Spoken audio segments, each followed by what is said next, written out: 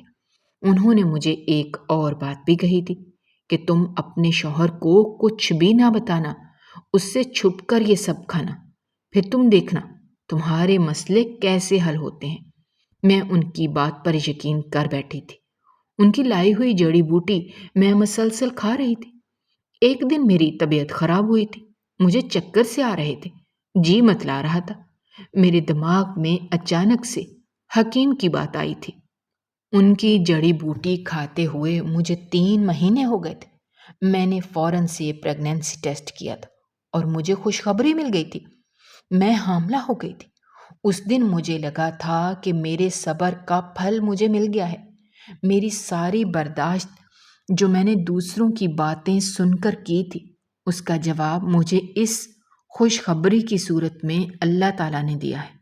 میں انس کے آنے کا انتظار کرنے لگی اور جوش و خروش سے انہیں یہ خبر دینا چاہتی تھی۔ شام ہو گئی تھی، وہ گھر آئے تھے۔ انہوں نے سب سے پہلے میرے چہرے کو دیکھ کر کہا تھا کہ آج کیا تمہاری کوئی لاٹری نکل آئی؟ تم اتنی زیادہ کھل رہی ہو۔ میں ان کے پاس آئی تھی، ان کے برابر میں بیٹھ کر انہیں کہا تھا کہ سمجھو ہماری لاٹری ہی نکل آئی ہے۔ انہوں نے مجھے حیرت سے یوں دیکھا تھا جسے میرا دماغ چل گیا ہو، لیکن اس بار میں نے ان کی بات کا برا نہیں منایا تھا اور انہیں بتایا تھا کہ آپ کو مبارک ہو، ہم ماں باپ بننے والے ہیں۔ میری بات سنتے ہی وہ اچھل ہی پڑے تھے اور فوراً سے اپنی جگہ کھڑے ہو گئے تھے۔ انہوں نے میری طرف غصے سے دیکھا تھا، چند قدم آگے آئے تھے اور مجھے جھنجھوڑ ہی ڈالا تھا۔ کیا بکواس کر رہی ہو؟ تمہارا دماغ تو ٹھیک ہے؟ ان کی اس قدر بلند آواز پر میری ساس بھی ہمارے کمرے میں آ گئی تھی، لیکن میں تو جیسے صدمے سے گنگ ہو گئی تھی۔ وہ کیا کہہ رہے تھے؟ انہیں تو مجھے گلے سے لگانا چاہیے تھا، مجھے بوسہ دینا چاہیے تھا، لیکن انہوں نے یہ کیا کر دیا تھا؟ میری ساری امیدوں پر پانی پھیر دیا تھا اور انتہائی برا رویہ اختیار کیے ہوئے تھے۔ اسے ایسی خوشخبری ملنے پر کون اس قدر برے رویے سے اپنی بیوی کو روشناس کراتا ہے؟ لیکن انس تو جیسے برے مردوں میں سب سے سبقت لے جانا چاہتے تھے اور آج انہوں نے یہی کر دیا تھا۔ میں نے اپنی ساس کو بتایا تھا کہ میں حاملہ ہوں اور یہ میرے ساتھ اس قدر بدسلوکی کر رہے ہیں۔ میں انہیں یہ خوشخبری سنا رہی ہوں تو یہ مجھے جھڑک رہے ہیں۔ میرے چہرے پر حیرانی ہی حیرانی تھی۔ اگلے ہی لمحے وہ ہو گیا تھا جس کے بارے میں نے کبھی سوچا بھی نہیں تھا۔ انس 2 قدم آگے آئے تھے، انہوں نے میرے بال اپنے ہاتھوں میں جکڑے تھے اور پھر جو کچھ کہا تھا اسے سن کر مجھے لگا تھا کہ میرا دل بند ہو جائے گا۔ میں اپنے پورے ہوش و حواس میں تمہیں طلاق دیتا ہوں، طلاق دیتا ہوں، طلاق دیتا ہوں۔ ایک جھٹکے سے انہوں نے مجھے چھوڑا تھا اور میں زمین پر گر گئی تھی، دوبارہ اٹھ ہی نہیں سکی تھی۔ میں بے ہوش ہو گئی تھی۔ نہ جانے کیسے سریا آپا کو بلایا گیا تھا اور وہ مجھے اپنے پاس لے گئی تھی۔ ہوش آیا تھا تو مجھے اپنے نقصان کا اندازہ ہوا تھا۔ میرے شوہر نے مجھے خوشخبری سنانے پر طلاق دے دی تھی۔ میں جس کسی کو یہ خبر سننے کو ملتی تو سب کے سب خاموش ہو جاتے اور میں تو جیسے سکتے میں ہی چلی گئی تھی۔ میرے اندر ایک ننھا وجود پل رہا تھا۔ میرے شوہر نے اس بات پر مجھے طلاق دے دی تھی۔ کیا یہ مذاق تھا؟ انہیں میرے کردار پر شک تھا۔ اس دن میں نے انہیں خوشخبری سنائی تھی۔ میں نے انہیں یہ بھی بتایا تھا کہ میں نے حکیم کی ایک دوائی کھائی ہے۔ یہ سنتے ہی انہوں نے مجھے طلاق دے دی تھی۔ تو کیا وہ میرے کردار کے بارے میں شک و شبہ کا شکار تھے؟ کیا انہیں یہ لگتا تھا کہ یہ بچہ ان کا نہیں ہے؟ میں اپنا قصور ہی تلاش کرتی رہ گئی تھی۔ کبھی کبھی تو مجھے ایسا لگتا جیسے میں واقعی قصوروار ہوں۔ سریا آپا بھی بالکل خاموش ہو گئی تھی اور مجھے تو جیسے ایک چپ ہی لگ گئی تھی۔ میرے شوہر نے مجھے طلاق کا انعام دے کر دوبارہ مجھے میرے گھر لوٹا دیا تھا، اور میں جو یتیموں کی زندگی بسر کر کے خواب لے کر آئی تھی کہ زندگی اب بہترین ہوگی اور میں اپنے سارے غم بھول جاؤں گی، دوبارہ سے اپنے اس جھونپڑے میں آ گئی تھی جہاں میری پھپھی نے مجھے ماں باپ بن کر پالا تھا۔ آج بھی وہی میرے ساتھ میرے برے حالات میں موجود تھی اور میری تیمارداری کر رہی تھی۔ یہ 9 مہینے میں نے کیسے گزارے تھے مجھے کچھ معلوم نہیں تھا۔ کبھی کھا لیا تو کھا لیا، کبھی کئی دن بھوکی رہی۔ ثریا آپا مجھے بار بار امید دلاتی کہ سکینہ، تم اپنی ذات پر ظلم مت کرو، یہ بچہ تمہارا ہے، تمہیں ہی اس کا خیال رکھنا ہے۔ اگر اس کے باپ نے اس سے لا تعلق کی ظاہر کر دی ہے تو اس کا کیا قصور ہے؟ تم اسے ماں بن کر سزا مت دینا اور اس کے ساتھ وہ سب مت دہرانا جو تمہارے ساتھ ہوا ہے۔ ان کی اسی بات نے جیسے میرے دل کے اندر گھر کر لیا تھا۔ میں نے سوچ لیا تھا کہ میں اپنے بچے کو ضرور اپناؤں گی اور اسے ماں اور باپ دونوں بن کر پالوں گی۔ میری اور میرے بچے کی زندگی تو بالکل ایک جیسی ہی تھی، فرق صرف یہ تھا کہ میرے ماں باپ مر چکے تھے اور اس کا باپ زندہ ہونے کے باوجود بھی اپنا وجود نہیں رکھتا تھا۔ دن گزرتے جا رہے تھے، ہر دن میں اپنا قصور تلاش کرتے ہی نکل جاتا تھا۔ اس دن کے بعد سے نہ میرے سابقہ شوہر نے مجھ سے تعلق رکھا تھا اور نہ ہی میری ساس نے مجھ سے کچھ پوچھا تھا۔ وہ ویسے بھی ان کی دوسری شادی کروانا چاہتے تھے اور اب ان کا راستہ صاف ہو گیا تھا۔ وہ کیوں کر مجھے مخاطب کرتے یا میرا حال جاننے کی کوشش کرتے؟ اب میرا اور ان کا کوئی رشتہ نہیں تھا۔ طلاق کے بعد سب کچھ ختم ہو گیا تھا۔ 9 مہینے گزر گئے تھے اور ایسی ہی ایک سرد رات میں جب میرے دردوں میں اضافہ ہوا تھا اور میں ہاسپٹل گئی تھی، تب میں نے 5 گھنٹے کی تکلیف کے بعد ایک ننھے سے کمزور اور نحیف سے وجود کو جنم دیا تھا۔ اللہ تعالیٰ نے مجھے بیٹے سے نوازا تھا۔ یہ خبر سنتے ہی مجھے ایسا لگا تھا جیسے میرے تمام زخموں پر کسی نے مرہم رکھ دیا ہو۔ میری ہر محرومی کا وہ علاج تھا۔ جب میں نے اسے گود میں بھرا تھا اور اس کا چہرہ دیکھا تھا تو میرے آنسو بہنے لگے تھے۔ وہ ہو بہو اپنے باپ پر گیا تھا۔ اس کے نین نقش، اس کی آنکھیں، اس کا ناک، اس کے ہونٹ، غرض اس کی ہر چیز چیخ چیخ کر یہ اعلان کر رہی تھی کہ وہ انس کا ہی خون تھا اور انس کے وجود کا ہی حصہ تھا، جسے انس نے اپنی لا علمی، اپنی بدنصیبی کی وجہ سے کھو دیا تھا۔ وہ میری آغوش میں پلنے کے لیے پیدا ہوا تھا اور میں اب اسے انس کو کبھی بھی نہیں دے سکتی تھی۔ ہاں البتہ میں زندگی میں کسی نہ کسی موڑ پر انس سے ملنا چاہتی تھی اور اسے بتانا چاہتی تھی کہ تم نے مجھے صرف اس لیے طلاق دی تھی کہ میں حاملہ تھی، یہ جانے بغیر کہ وہ بچہ تمہارا ہی تھا، اور پھر اس کے آگے اپنے بچے کو کھڑا کر دیتی۔ تب وہ کیسے اس بات سے انکار کرتا کہ میرے بچے کے ہونٹ کے نیچے بھی ایک بڑا کالا اور گہرا تل تھا جو انس کے ہونٹ کے نیچے تھا، اور یہ اس بات کی نشاندہی تھی کہ یہ اسی کا بیٹا ہے۔ میں اسے شرمندہ دیکھنا چاہتی تھی، پچھتاوے کی آگ میں جلتے ہوئے دیکھنا چاہتی تھی، لیکن اپنے بچے کی خاطر میں نے اپنی یہ سوچ ترک کر دی تھی۔ میں نہیں جانتی تھی کہ میری اس سوچ کو جلد ہی حقیقت ملنے والی ہے اور میرا رب بہت بڑا انصاف کرنے والا ہے۔ وہ مجھے ضرور انصاف دلائے گا۔ میں نے اپنے بیٹے کا نام عبدالاحد رکھا تھا۔ دن گزرتے جا رہے تھے، وہ بڑا ہوتا جا رہا تھا، یہاں تک کہ وہ 1 سال کا ہو گیا تھا۔ ثریا آپا کمزور ہو گئی تھی، میں جاب کرتی تھی اور احد کو ثریا آپا کے پاس چھوڑ کر جایا کرتی تھی۔ گھر بھی تو چلانا تھا۔ ابو کے ایک گھر کا کرایہ آتا تھا، لیکن اب گھر میں ایک اور بندے کا اضافہ ہو گیا تھا تو مجھے جاب بھی کرنا تھی۔ کبھی کبھی میرے دل میں خیال آتا کہ میں اس حکیم کے پاس جا کر پوچھوں کہ اس نے مجھے شوہر سے چھپ کر کھانے کو کیوں کہا تھا۔ کبھی کبھی مجھے لگتا کہ میرا اس حکیم کے پاس جانا ہی میرا قصور بن گیا تھا۔ میں اکثر سوچا کرتی کہ میں حکیم سے ضرور ملوں گی اور اس سے پوچھوں گی کہ اس نے مجھے ایسی کون سی بوٹی کھانے کو دی تھی کہ میرا مسئلہ تو حل ہو گیا تھا لیکن میری زندگی اندھیر ہو گئی تھی۔ لیکن مجھے کیا پتا تھا حکیم سے پہلے ہی میری ملاقات جس شخص سے ہوگی وہی مجھے ساری حقیقت بتا دے گا۔ ہوا یوں کہ میرا عبدالاحد بیمار تھا اور میں نے اسکول سے چھٹی کر رکھی تھی۔ میں اسے ڈاکٹر کے پاس لے کر جا رہی تھی۔ وہاں ایک اور عورت بھی اپنے بچے کی دوائی کے لیے آئی تھی۔ اس کا بچہ معذور تھا، ایب نارمل لگ رہا تھا، انتہائی چھوٹا سا، یہ کوئی 2 مہینے کے لگ بھگ اس کی عمر ہوگی، لیکن اسے دیکھ کر لگتا تھا کہ وہ واقعی میں ایب نارمل اور معذور بچہ ہے۔ میں نے اس عورت سے بات چیت کی تھی تو پتہ چلا تھا کہ اس عورت کی دوسری شادی تھی اور اس نے جس مرد سے شادی کی تھی اس کی بھی یہ دوسری شادی ہی تھی۔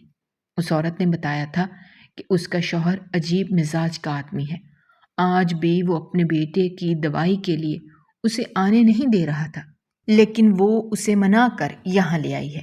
میں اس سے باتیں کر رہی تھی کہ میرا نمبر آ گیا تھا اور میں ڈاکٹر کو چیک اپ کے لیے اپنے بیٹے کو لے کر اندر گئی تھی۔ اسی دوران اس عورت کو بھی ڈاکٹر نے بلا لیا تھا۔ ڈاکٹر کی عادت تھی کہ 2 مریضوں کو ایک ساتھ بٹھا کر دونوں کو باری باری دوائیاں دیتے تھے۔ اس عورت کے ساتھ اس کا شوہر بھی موجود تھا اور جیسے ہی وہ اندر آیا تھا اسے دیکھ کر میں پتھر کی ہو گئی تھی۔ وہ کوئی اور نہیں، انس تھا۔ انس نے بھی مجھے دیکھ لیا تھا اور میرے ہاتھ میں موجود بچہ دیکھ کر اس کی حالت جیسے غیر ہو گئی تھی۔ اس پر نظر جمائے ہوئے تھا اور ہٹانے کا نام ہی نہیں لے رہا تھا۔ اس عورت نے بھی اپنے شوہر کی نظریں میرے بچے پر دیکھ کر غصے کا اظہار کیا تھا، یہاں تک کہ وہ جیسے اپنے حواسوں میں آیا تھا۔ ڈاکٹر نے اس سے پوچھا تھا کہ آپ کا پہلے بھی کوئی بچہ معذور ہے؟ تو اس نے بتایا تھا کہ اس کا بچہ معذور نہیں ہے، یہی بچہ معذور ہے۔ اس کی یہ بات سن کر اس کی بیوی نے اس کی طرف دیکھا تھا اور کہا تھا کہ آپ کو کیا ہو گیا ہے؟ آپ کا یہی ایک بچہ ہے اور یہی معذور بھی ہے، آپ کا پہلے تو کوئی بھی بچہ نہیں ہے، آپ کیوں جھوٹ بول رہے ہیں؟ جواب دینے کے بجائے انس نے ہمیشہ کی طرح راہ فرار اختیار کی تھی اور باہر نکل آیا تھا۔ میں ایک مضبوط عورت بن چکی تھی، مجھے اس کے دیکھنے نہ دیکھنے سے کوئی فرق نہیں پڑتا تھا۔ میں جیسے ہی باہر آئی تھی اس نے میرا راستہ روک لیا تھا۔ وہ میرے ہاتھ سے میرے بچے کو لینا چاہتا تھا۔ میں نے سرعت سے اس کے ہاتھ کو جھٹک دیا تھا اور اسے انگلی اٹھا کر کہا تھا، خبردار، میرے راستے میں کبھی مت آنا۔ میں نے خود کی خاطر تمہارا ہر ظلم برداشت کر لیا، لیکن اب اپنے بچے پر تمہاری اٹھی میلی نظر میں کبھی برداشت نہیں کروں گی۔ یہ کہتے ہی میں آگے بڑھنے لگی تھی کہ اس نے پھر سے میرا راستہ روکا تھا اور مجھے آنسوؤں کے ساتھ دیکھتے ہوئے بولا تھا، سکینہ، مجھے معاف کر دو، میں نے تمہیں اپنی زندگی کی حقیقت نہیں بتائی تھی۔ دراصل تم بھانج نہیں تھی، میں بھانج تھا، میرے اندر کمی تھی، میں اولاد پیدا نہیں کر سکتا تھا۔ میں نے بہت علاج کروایا تھا لیکن کوئی اثر نہیں ہو رہا تھا۔ میں نے تم سے یہ بات چھپائی تھی، لیکن پھر جیسے ہی مجھے پتا چلا کہ تم حاملہ ہو تب مجھے یہ شک ہوا کہ تم نے میرے ساتھ بددیانتی کی ہے اور یہ بچہ میرا نہیں ہے۔ اسی لیے میں نے غصے میں آ کر تمہیں طلاق دے دی۔ اور اس کی بات سن کر میں زور زور سے ہنسی تھی اور اسے بتایا تھا کہ تم کیا سمجھتے ہو، جس حکیم سے میں نے دوا لی تھی اس کے ساتھ میں نے منہ کالا کیا تھا۔ تمہیں آج تو میں اس کی بات بتاتی ہوں۔ اس نے مجھے بتایا تھا کہ جو دوا حکیم نے مجھے دی تھی وہ دراصل عورت کے علاج کے لیے نہیں تھی، تمہارے علاج کے لیے تھی۔ تمہارے علاج کے لیے میں دوا کھاتی تھی، تمہارے اندر کی کمی کو وہ دوا پورا کر رہی تھی، اسی لیے مجھے حمل ٹھہرا تھا، لیکن تم ناشکرے تھے۔ نعمت تمہارے گھر آئی تھی اور تم نے اسے ٹھکرا دیا تھا۔ بس یہیں تک ہماری کہانی تھی۔ اب تمہیں پتہ چل گیا ہے کہ یہ تمہاری اولاد ہے اور میں نے تمہارے ساتھ بددیانتی نہیں کی تھی، لیکن تم یہ یاد رکھو کہ میں نے کبھی تمہیں اس سے ملنے دوں گی اور نہ کبھی دوبارہ تمہیں اپنی شکل دکھاؤں گی۔ ہمارے درمیان اب کوئی بھی رشتہ نہیں ہے۔ تمہارے چہرے پر یہی پچھتاوا، یہی ندامت اور یہی چہرہ دیکھنا چاہتی تھی۔ میرے اللہ نے میری یہ خواہش قبول کر لی۔ میں ہرگز بھی یہ امید نہیں رکھے ہوئے تھی کہ تمہاری دوسری شادی ہونے کے بعد تمہاری اولاد معذور ہوگی، لیکن یہ تمہارے اپنے اعمال ہیں جو تمہاری اولاد کی صورت تمہارے سامنے آئے ہیں۔ اپنی حلال کی اولاد کو تم نے ٹھکرا دیا، مجھے رسوا کر دیا، مجھے یتیم کو در در کی ٹھوکریں کھانے پر مجبور کیا۔ بھلا دیکھو تو تمہیں بھی کیا حاصل ہوا۔ اللہ نے تمہیں ایک معذور اولاد سے نوازا ہے، اب ساری زندگی اس کی خدمتیں کرتے رہنا، اسی کی دیکھ بھال کرتے رہنا، اور یہ سوچ سوچ کر دل ہی دل میں جلتے رہنا کہ میں نے اپنے ایک صحت مند حلال بچے کو ناجائز قرار دیا تھا اور اس کی ماں کو سزا دی تھی، اسے طلاق دے دی تھی، تبھی آج سزا کے طور پر اللہ نے مجھے ایسی اولاد دی ہے۔ میں تو دل سے دعا کرتی ہوں کہ تمہاری اولاد میں کوئی کمی نہ ہو، بالکل ٹھیک ہو۔ میں کسی کے بارے میں غلط نہیں سوچ سکتی، لیکن جو کچھ تم نے میرے ساتھ کیا ہے وہ میرے دل سے آہ بن کر عرش تک پہنچ گیا تھا، اور اب وہی فرش پر پہنچ کر تمہیں لگ چکی ہے۔ یہ کہتے ہی میں نے اپنے بچے کو گود میں اٹھایا تھا۔ وہ انس کو دیکھ کر رو رہا تھا، بیزار ہو رہا تھا۔ میں نے اسے اٹھا کر آگے کی طرف قدم بڑھا دیے تھے، پیچھے مڑ کر نہیں دیکھا تھا۔ مجھے پتا تھا کہ پیچھے صرف پچھتاوا، دکھ، تکلیف، ندامت، یہی سب کچھ دیکھنے کو ملے تھے۔ میری یہی خواہش تھی اور یہ اللہ نے پوری کر دی تھی۔ بس اب مجھے اور کچھ بھی نہیں چاہیے تھا۔ میں اپنے بچے کے لیے ایک ماں تھی اور اسے اچھی طرح پال رہی تھی۔ یہی میری زندگی کا امتحان تھا اور مجھے لگتا تھا کہ میں اس میں اچھی طرح کامیاب ہو گئی ہوں۔ اگر آپ کو ہماری کہانیاں پسند آ رہی ہیں تو ہمارے چینل کو سبسکرائب کیجیے، ویڈیوز پر کمنٹ کیجیے اور شیئر کیجیے۔ شکریہ۔